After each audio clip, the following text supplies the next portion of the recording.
Assalamualaikum warahmatullahi wabarakatuh. Kami di sini akan membahas revisi pesan-pesan bisnis. Sebelumnya, saya sebagai moderator akan memperkenalkan nama anggota kelompok, yaitu saya sendiri, Aprisa Kartika Sari, dan yang kedua, Seliasa Wila Nur Ayu Febrika, dan yang terakhir, Narendra Rizky Ramadiansyah. Kami akan memulai pembahasannya. Keterampilan merevisi. Pesan-pesan bisnis mencakup pesan-pesan tertulis dan pesan-pesan yang disampaikan secara lisan. Kedua bentuk pesan tersebut memiliki persamaan dan perbedaan dari sisi format penulisan, gaya penulisan, maupun cara penyampaian. Pesan-pesan bisnis tertulis. Yang pertama, mengedit isi, pengorganisasian, dan gaya penulisan.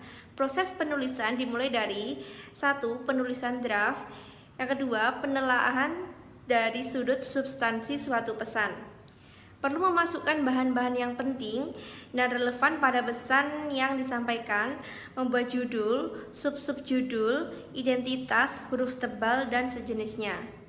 Yang kedua, mengedit mekanika atau teknik penulisan. Langkah-langkahnya mencakup antara lain susunan kalimat sesuai dengan kaidah kebahasaan yang ada, penggunaan kapital secara tepat, penulisan tanda baca secara benar, perhatikan keutuhan makna suatu kalimat, dan perhatikan pengulangan kata yang tidak tepat. Dan yang terakhir, mengedit format dan layout.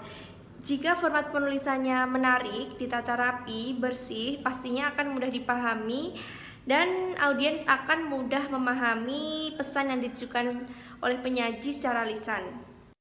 Penggunaan kata yang tepat. Penggunaan kata yang tepat adalah penggunaan kata-kata tertentu yang mencurahkan ide ke dalam kalimat agar mudah dipahami. Berikut yang harus dipahami saat menyampaikan pesan. 1. Pilihlah kata yang sudah familiar atau dikenal. Gunakanlah kata-kata yang sudah familiar atau umum dan lazim sehingga mudah dipahami oleh audiens. 2. Pilihlah kata-kata yang tepat. Kata-kata yang ditulis dengan baik, benar, tepat, singkat, dan efisien akan lebih mudah dipahami audiens. Ketiga, hindari kata-kata bermakna ganda agar tidak terjadi perbedaan penafsiran. Selanjutnya, yaitu membuat kalimat efektif.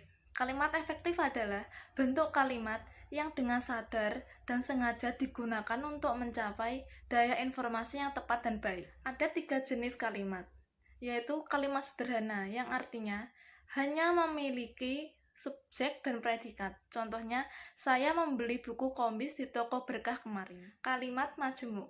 Kalimat majemuk yaitu berisi 2 atau lebih klausa independen dan tidak mempunyai klausa independen. Kalimat majemuk dihubungkan dengan kata penghubung seperti dan, atau, tetapi. Contohnya, adik membeli kertas dan kakak membeli baju. Kalimat kompleks berisi klausa independen dan 1 atau lebih klausa independen sebagai anak kalimat.